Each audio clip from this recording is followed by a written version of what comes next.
di awal Februari direncanakan menara atau Tower Ampera itu akan di-launching menjadi sebuah destinasi wisata baru di Kota Palembang. Uji coba sudah dilaksanakan dan serah terima dari pihak Balai Besar Jembatan itu juga dalam proses ke pihak pemerintah Kota Palembang. Namun demikian, karena dalam proses revitalisasi menara itu sebelumnya, bahkan sejak 7 bulan atau 6 bulan lalu, sudah mendapat respon dan kritisi dari pihak sejarawan dan budayawan, termasuk juga tim ahli cagar budaya provinsi maupun Kota Palembang. Namun ternyata belum ada respon sama sekali ketika itu, dan sampai saat ini pun belum jelas apakah memang revitalisasi itu sudah dilaksanakan berdasarkan kajian dan rekomendasi dari sudut budaya. Tetapi paling tidak sebelum semuanya itu jelas, tentu akan sangat bijak kalau pihak Pemkot Palembang menunda dulu launching tersebut sampai semuanya clear dan jelas, sehingga kalaupun ada apa-apa di kemudian hari atas jembatan Ampera yang merupakan ikon utama Kota Palembang, ada pertanggungjawaban yang jelas dan ada pihak yang bisa dimintai pertanggungjawaban. Berikut pendapat beberapa sejarawan dan budayawan.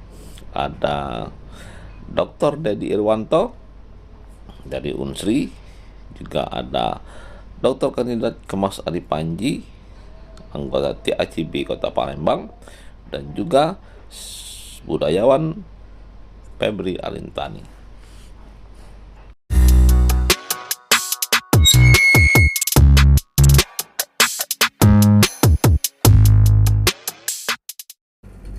Febri Alintani mengungkapkan pendapatnya berikut ini. Kajian. Kajian itu yang saya dengar, kajian cagar budaya belum juga ada. Yang kalau menurut Balai Besar Jalan itu, bahwa mereka sudah melakukan kajian versi mereka. Tapi itu kajian jembatan yang bukan berlatar belakang cagar budaya. Kalau dia berlatar cagar budaya, maka ada undang-undang lain gitu. Jadi ada undang-undang jalan, undang-undang fasilitas semacam jembatan, tapi juga ada undang-undang cagar budaya.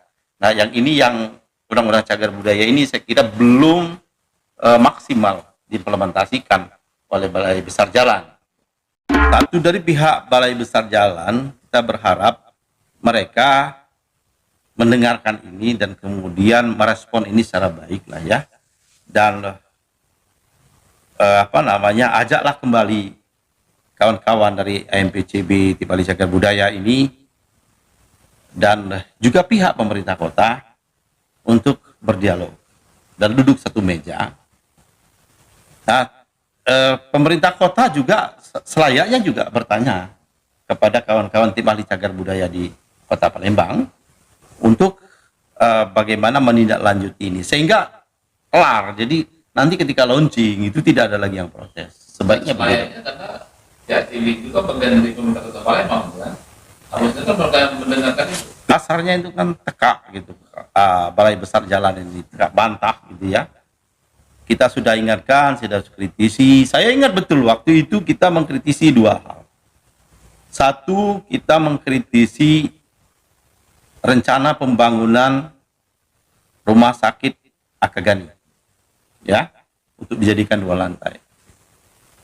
Yang kedua, meninjau kembali jembatan Ampera, pembangunan lift jembatan Ampera, dan kemudian dimanfaatkan destinasi wisata. Nah, untuk TNI kita kasih penghargaan terhadap apresiasi kepada Kodam 2 Sriwijaya untuk rumah sakit Akagani. Mereka merespon dan mengajak berdialog dan tuntas.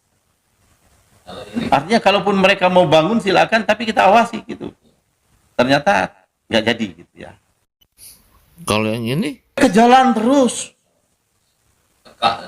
Kak tadi. Dan artinya sebelum launching ajak dulu kawan-kawan tim ahli cagar budaya provinsi dan juga kota dan juga aktivis kebudayaan semacam Aliansi Masyarakat Peduli Cagar Budaya untuk duduk satu meja. ke Mas Ari Panji 6 bulan yang lalu sudah menyatakan Itu pendapat. tidak melalui kajian dari cagar budaya. Itu yang Menara Ilir. Oh, jadi Jadi ada dua menara, Sid. revitalisasi itu bukan Ya. Pemkot Palembang, bukan ya? Bukan. Jadi ada Menara Ilir, ada Menara Ulu. Ya, Kita bahas dulu. Yang kemarin dilakukan perbaikan lift itu di Menara Ilir. Ilir itu yang arah ke Masjid Agung ya? Masjid Agung. Ya sesuai dengan nama. Yang di seberang itu disebut dengan Menara Ulu. Ya.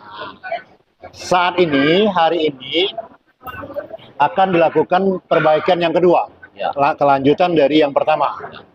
Nah, kita sebagai tim ahli cagar budaya Kota Palembang bersama rekan-rekan juga tim ahli cagar budaya Provinsi Sumatera Selatan itu mempertanyakan apakah pengerjaan perbaikan ini sudah dilakukan kajian menurut kajian cagar budaya atau kajian tim ahli cagar budaya.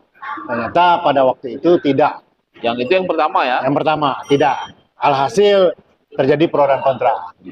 Kenapa? Dari sisi TACB, tim ahli cagar budaya, ini akan sangat merugikan, akan hilangnya data-data lama. Kalau dia langsung main ganti baru. Gitu kan? Assalamualaikum wabarakatuh. Dr. Dedi Irwanto dari UGM juga sependapat mengemukakan kekhawatirannya. Jembatan dan sungai sehingga menjadi clear ya? Iya. Ya, tidak menjadi misteri. Kalau sekarang ini kan jadi misteri nih. Misteri revitalisasi tower jembatan Ampera.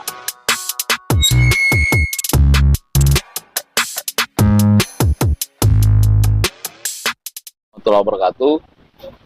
Selamat malam, berjumpa kembali dengan saya Muhammad Nasir di podcast tikpos.com. Kali ini kita akan berbincang-bincang terkait tower ya. Tower atau menara jembatan Ampera. Ya. Jadi jembatan Ampera sendiri bagi Kota Palembang itu merupakan ikon ya. Ikon Kota Palembang ya. Peninggalan bersejarah walaupun belum masuk cagar budaya. Cagar budaya. Katanya masih ODCB. Ya, Objek ODCB. diduga cagar budaya. Nah, telah hadir di samping saya ini Dr. Dedi Irwanto MH. MH. Dr. Dedi Irwanto MH. Beliau ini memang sejarawan dulu dari UGM. Ya. Ya, jadi mungkin kita bisa mengetahui secara detail seperti apa sih sejarahnya jembatan Ampera termasuk juga towernya itu ya. Towernya. Karena dalam waktu dekat ini kan rencananya juga akan di launching destinasi wisata baru di sana. Jadi tempat apa? Dijadikan Abadikan view ya. objek View. wisata Kak. Objek Iya. wisata. Nah, seperti apa tuh sebenarnya Pak Dedi ya? Ya, pertama dari perspektif historis ya, bahwa jembatan Ampera ini memang mulai direncanakan itu tahun 60 60. 60 tepat